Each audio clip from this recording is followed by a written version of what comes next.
Like so many things in the Bible, Judges 3:31 and 5:6 indicate that there could have been a lot more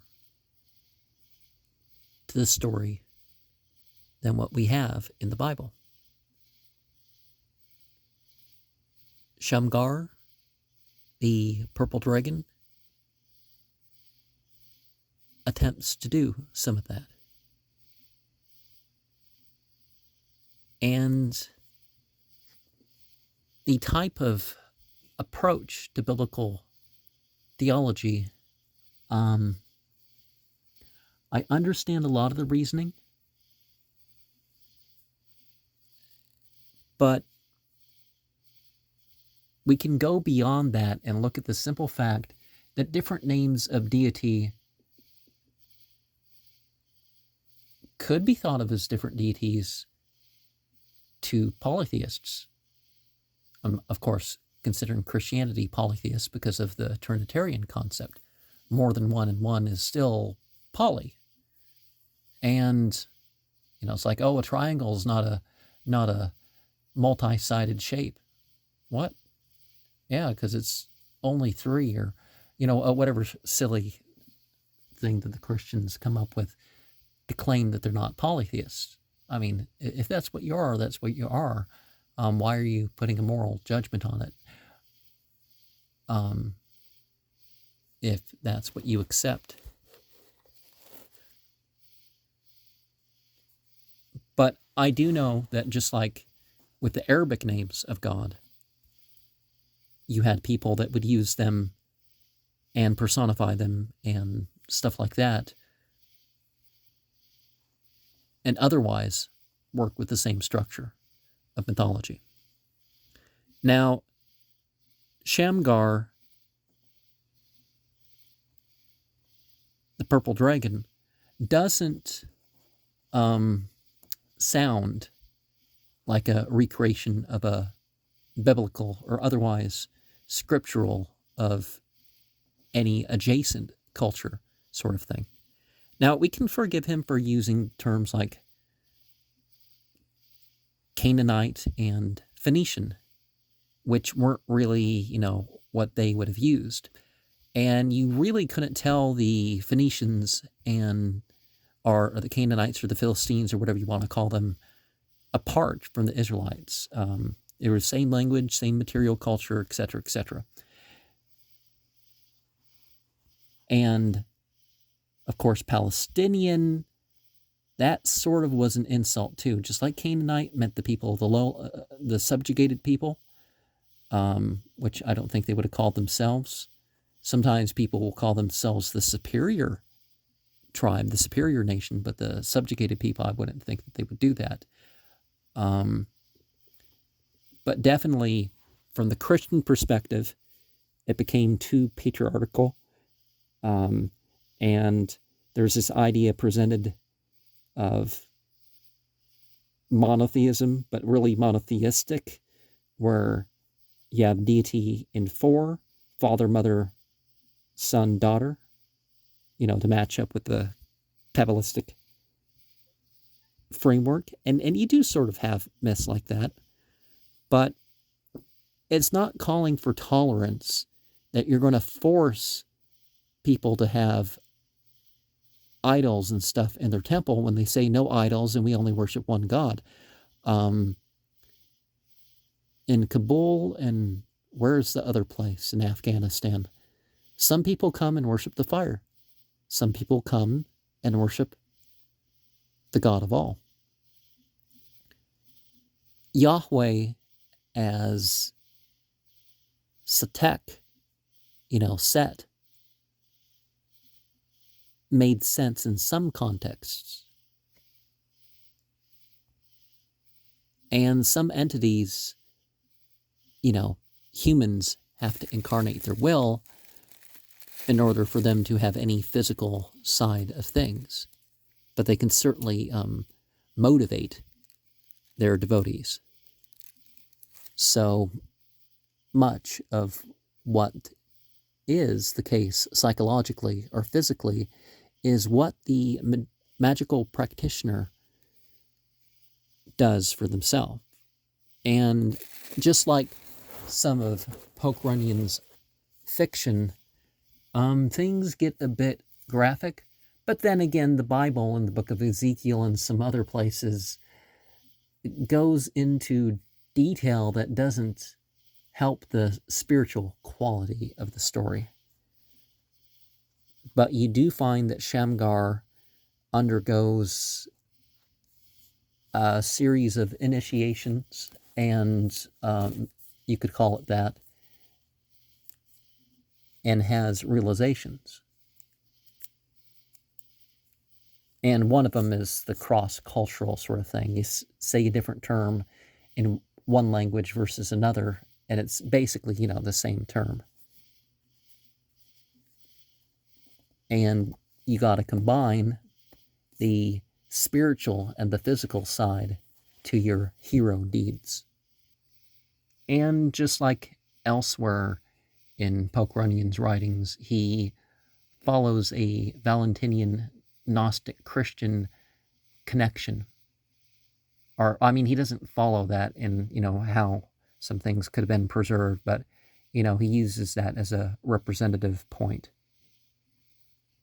A lot of magical tools have a physical side too. And a lot of the stuff that the Israelites used, it's not like they were the first or the only ones. And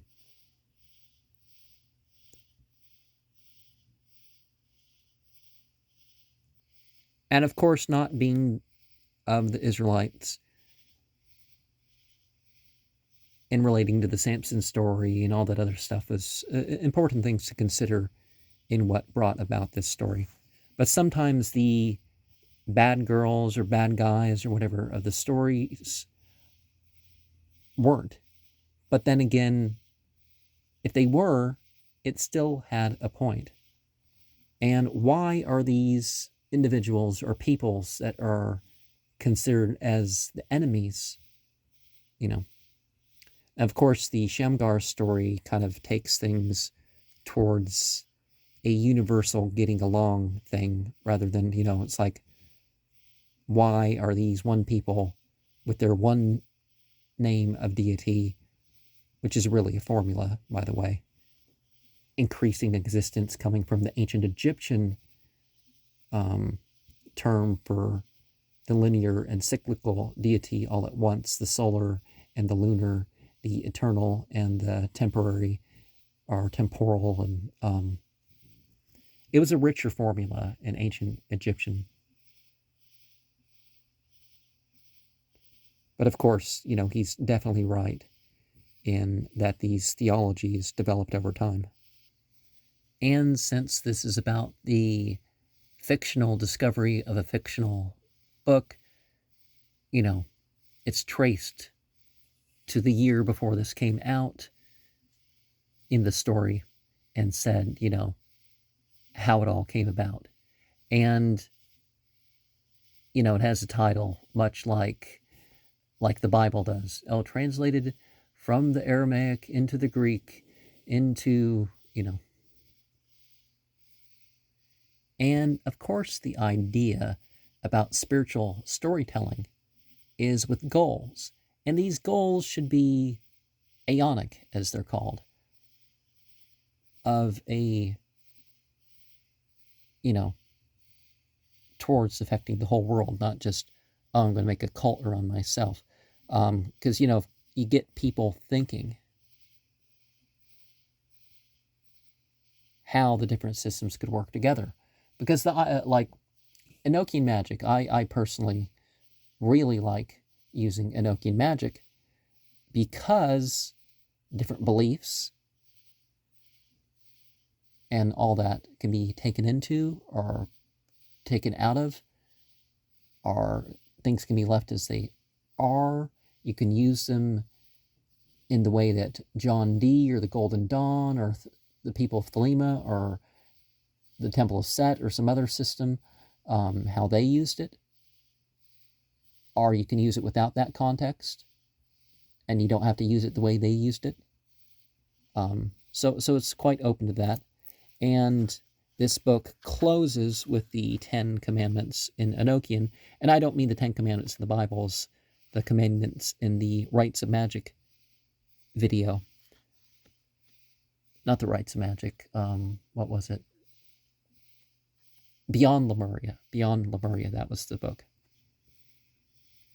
We have the idea of false prophets representing themselves as prophets and using that position to accomplish things, or direct people even towards what is good. Of course, when I say real prophets, let me define the fact that I believe in 3 types of real prophets. The exemplar prophet of ultimate divinity, the messenger prophet of ultimate divinity, the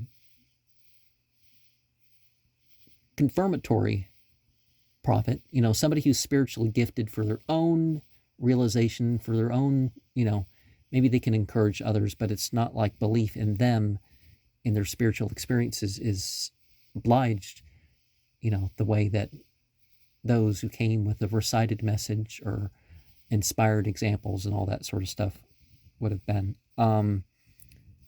And then, of course, there's those who are spiritually gifted, but they turn their gift towards sectarian ends. They want to start a new church or something like that. And there's those, of course, that are directly using it for, serving the demons. And they know they're serving the demons. And they know their prophetic gift comes from the demons. And despite some horrors of what can go on in some systems, sometimes it's better than, what we're used to, the overall effect of society. Some people are told stuff about their ancestry or their national myth or whatever. And true or not, it leads to them living out certain things. Just like some spellings of stuff that is put into magical alphabets and stuff, I am not sure of how things would be spelled in the Aramea, as it's called, whether 22 or up to 30 letter alphabets. I'm not sure how some of these things would be spelled or sounded, because they give them more English Bible spelling names with the J's and all that. And maybe letters that weren't there, or letters that were there, not there anymore. So, that's one issue with the way that the book was written, is that it doesn't have that feel of something directly represented based on knowledge. It's more of a, this could be, and this is why. And we have an explanation of the Shah-Ma-Atah formula, as a descent down the Kabbalistic tree of life in the element or placements of the names. And it closes with how things broke up and sort of a representation of Jesus trying to return things to a multiculturalism and away from a priestly tyranny. And I guess Ehud, that character, is why we have... No, that's Ehud. And the purple dragon bit, of course, the people we called Phoenicians or Canaanites were the ones who produced the purple or blue dye from one of 2 animals in one of 2 ways. And one of the things that happened in Israel when they first started to revive the practice is you literally had people kill each other in the street over having the different opinion of this thing that their parents didn't do. I mean, it's nowhere near as expensive as it used to be, but, of course, our main character dies his thing. And, of course, Palestinian, the Tun is the she Satan, but, Leviathan is either the same as this presents, or Leviathan is the similar, are, the children of Tiamat.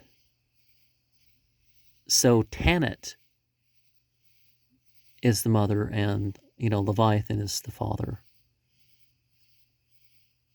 But I would typically give Leviathan to the west as a direction, and that would be water, and that would be usually thought of as feminine, but as male.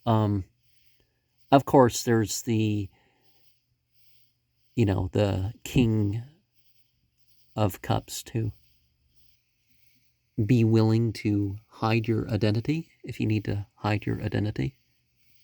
Orchestrate an experience for yourself and others. If you rule, try to rule with consent. And